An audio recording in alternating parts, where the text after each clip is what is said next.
It's been a while since I've done a Q&A, and some of these actually I think are some of my more fun videos. So let's take some questions from you guys. What I do is I get them via Twitter, I ask them to be in video format, and then we play the video and I answer them. You'll see. Hey Wood, I've always thought that esports teams would be more successful if they had a location or a region attached to them. Kind of like the North Carolina Cloud9 or something like that. Do you think that would help esports be more successful as a whole? Do you have an opinion on that? Story time! So you guys know Keemstar Hates Me. A lot of you might not know why. And this question ties into the truth behind all that. When it started, I only knew of Keemstar, really. Like, I guess I knew his, like, fag videos, and I knew $2. Like, I knew what he was doing on YouTube, but my impression of him was formed by his disagreements with Wings of Redemption. Of course, I know Wings really well, and he and Keemstar butted heads to the point where things kind of went off the rails for a while, and Sark, when he worked at Machinima, had to like negotiate a peace, and it really went kind of crazy. So my impression of Keemstar was not so positive, and then he reached out to me, and I'll tell you, like, for all of Keemstar's faults, being able to charm someone is a strength of his. And you know, he gives me the line like, Woody, you know, Keemstar is just a character I play on the internet. I am Daniel Keem. Get to know him. And me being foolish and gullible, like, listened to it. And he wanted to start a business with me involving, it was Call of Duty esports at the time. And the principal idea behind it that was going to make it like better than MLG, which was the biggest thing at the time, was that, well, there was a couple. One was that teams would be tied to cities, and I think that's a brilliant idea. I think that right now, like, you don't know who to start with. It's really difficult to even get involved because who are you cheering for? If I get into football or hockey or baseball, I have a starting point. Like, I instantly know I can cheer for the Panthers even if I don't know a player on the team. And then over time, learn more about it. You know, you learn the rules, you learn the players, you learn that stuff, but people pick a team first. And that's a barrier to entry in current esports.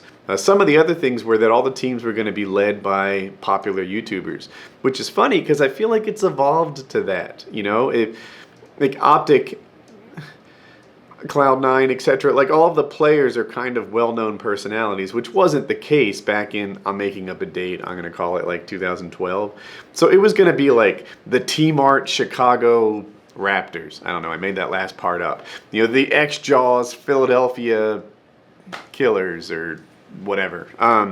So, you know, if you're from New York, then you instantly know, like, you're going to root for that Sandy Ravage team, and it'd be an easier way to get into it. To wrap up the, like, you know, Keemstar thing, just as it was, like, in its birthing stage, you know, as we were, like, drawing up documents and stuff, I realized that he wasn't the right business partner for me. It seemed like my role was to use my ties throughout, like, the YouTube and COD community to get all those people on board and get a critical mass. There was another guy whose role was to, like, create some business documentation and stuff like that. Maybe a future that I would have had a tech role for website and whatever. But Keemstar's role seemed to just be to yell at everybody. Just to, like, he would always, like, practically whip this guy who wasn't doing the business documents as fast as he wanted him to. And everything was just like, you guys aren't as dedicated as I need you to be. But, like, from a leadership perspective, I didn't see him pulling the train. He was just bitching that the train didn't go more. And I thought, yeah, this isn't a fit for me. So, you know, I kind of gracefully backed out. And that's when he started doxing me. He didn't literally dox me. What he would do is other people would dox me, and then he'd tweet out those videos with the things like, hey everyone, this guy shouldn't be doxing Woody. Go to this video and flag it. But like, please, we make a living in social media. We know that that's promoting a video, even if you're underhandedly pretending that you're trying to take it down. So, and then that's where I realized he wasn't my friend. So, there it is. To answer this guy's question, yeah, I do think that if teams were attached to cities, it would be a really good thing for esports. I think that'd be super smart. But there's a whole story behind me almost starting an MLG competitor with Keemstar, and that's why he always held that against me. Yeah, I'll keep chatting. We did this thing called the Billionaires Challenge, Billionaires Bash. I think it was Billionaires Challenge, and one of the events had to get canceled because he had a fake suicide. He was going to fake a suicide. This is the hell was that guy's name? Ali something, whatever. The billionaire had watched Justin TV blow up and become Twitch TV and get popular, but part of it, the way that it passed like Ustream and the competitors of the time, is someone live streamed their own suicide. So he thought, oh, well, we'll do that, but fake. And his thing, Battlecam, will like launch and get popular in the same way that Justin TV did. We'll just follow that playbook, but no one will get hurt. Well, the community decided that faking a death was not funny at all. And well, it was totally fake, right? Like I talked to him. I'm like, was this ever real? Was this? He promised me it wasn't. And it turned out to be his boat captain. And the guy got up and they danced to the Monster Mash. It was just a joke. But the community thought it wasn't funny, and the event sort of got canceled. I hung in longer than most people did. Like I was definitely like in there when everyone else was. It was falling apart all around me. And the reason I didn't pull out is I felt like the people on my team had an opportunity to win money. And I felt like when I pulled out, I took away that opportunity from them, which was uncool. Nadeshot was on my team. And it wasn't until everyone else pulled out that I was kind of like, I'm gone. Nadeshot didn't pull out, by the way. So what I did is I campaigned to get him in this like free-for-all tournament that replaced it. And he performed. He won it at least one time. He won $5,000 and quit his job at McDonald's. And I still look back and I'm like, yeah, I'm kind of happy that I was a little piece of him. Obviously, he earned everything he got, but that was a little piece of the puzzle. I'm happy about that. So, yeah. Anyway, the simple question about esports team led to the whole story. Keemstar felt like I was responsible for that whole business venture failing when I pulled out, and that's one of the reasons he hates me so much, or I think the primary reason he hates me. There may be others. I don't know. Keem's gonna Keem. Let's get more questions. Hey, Woody. With investing, did you have a target portfolio size as you went along, or was it more organic and you just sort of went with your best effort every year? Kind of organic. So what I would do, I've got a lot to talk about with this one. What I would do in a nutshell, the quick answer is I would invest the maximum amount that the government allowed me to invest. So in a 401k, I think it started as like you could only put in, I think it was 10 grand was the max you could put in. So I just bumped up against that every year, and put that in. And then they changed it to be like 15 grand or some percentage of your income or something like that. So it took a little bit, like 2 or 3 years as I increased the percentages. And what would happen is like I'd get a little raise, and then I just increase the amount I could put aside until I was able to hit the federal maximums into how much I put into my 401k. So so I guess you'd call that organic. I just put aside as much as the law allowed into my 401k. Now some people will say, hey, isn't it smarter to like drop it into a Roth IRA or something like that? And it's funny because the math says yes. It's a little smarter to do that. But in my years, I've kind of discovered that investing isn't straight up a math equation. There's some like psychological rewards that will help you continue to set money aside. And or on the other hand, what helped me a lot is when it came from my paycheck, it was almost as if it was never mine. Obviously, technically that money is yours, the taxes that come out of it, you paid. But I would just look at the take-home part and say, okay, that's how much I earn. That's how much I live on.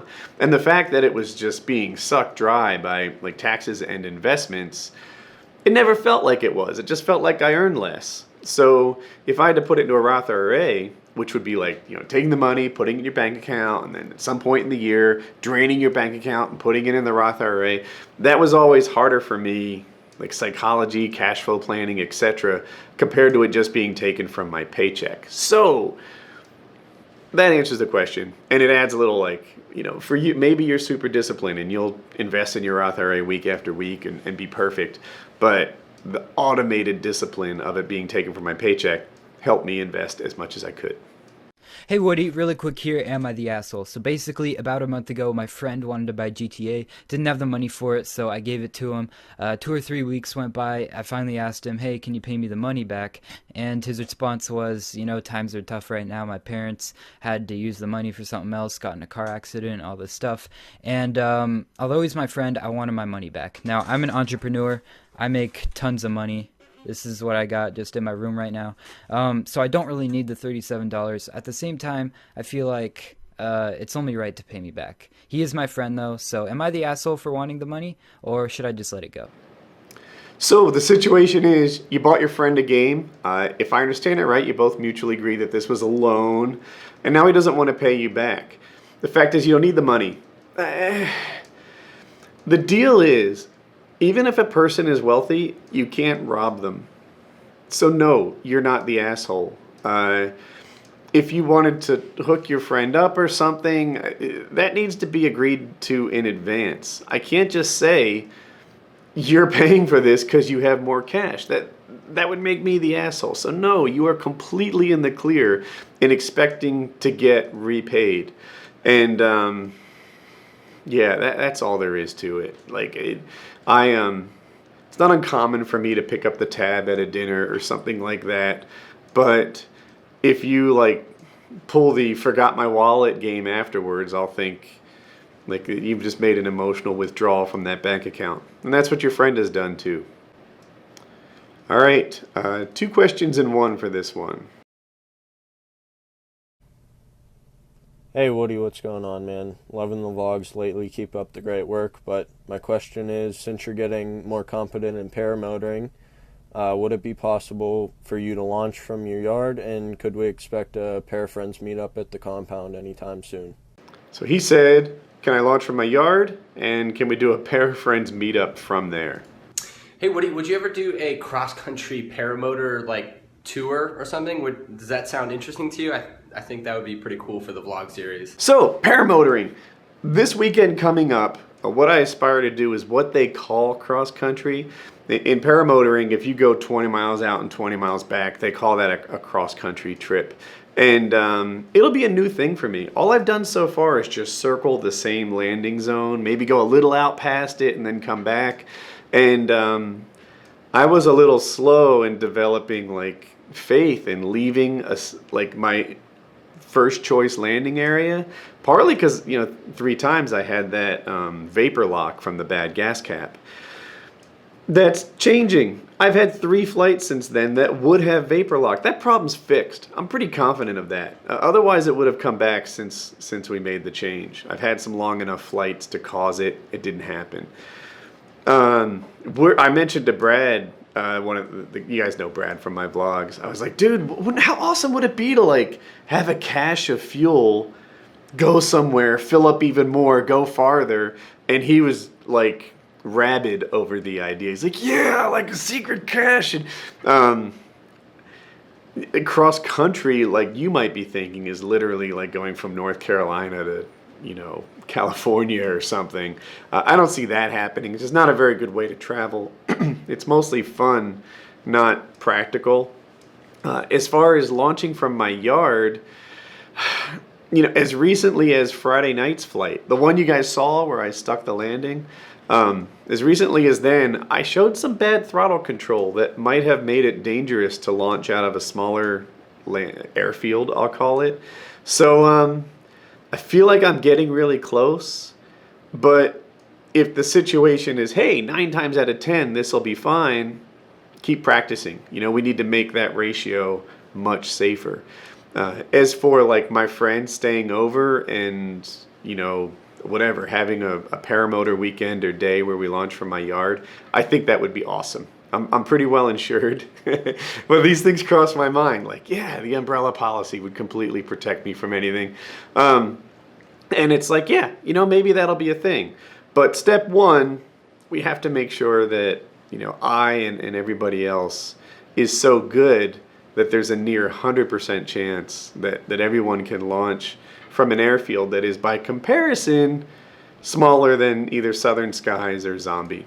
But yeah, dude, I get real confident between weekends, and then when it's time to launch, I'm a little less confident. But I'm so excited about some of the progress I've had, especially last weekend, in landing better and feeling better about my equipment. I launched in more air, not anything extreme. People fly in way more extreme stuff than I've flown in so far, but the most bumpy air I've had. And, you know, come Saturday night, I wasn't even scared. I was just like rocking it. I was like, you know, bouncing around. My new helmet is great for me because I can see everything better. My old helmet used to come to here and I felt blinded looking up. And I can see like, oh yeah, this isn't so damn extreme. Everything's fine. I've been watching videos on people who like collapse their glider and what it takes to make that happen and how it reinflates. And I just feeling better about the whole thing, confident in me and my equipment. So cooler stuff will start coming, including going places. I'm gonna work this week on the whole dual comm intercom thing, and I feel like this is good news for you guys. I recognize that the most basic version of paramotoring, skydiving, and more is boring. You know, I was talking to, again, Brad, and he's like, yeah, paramotor videos are boring.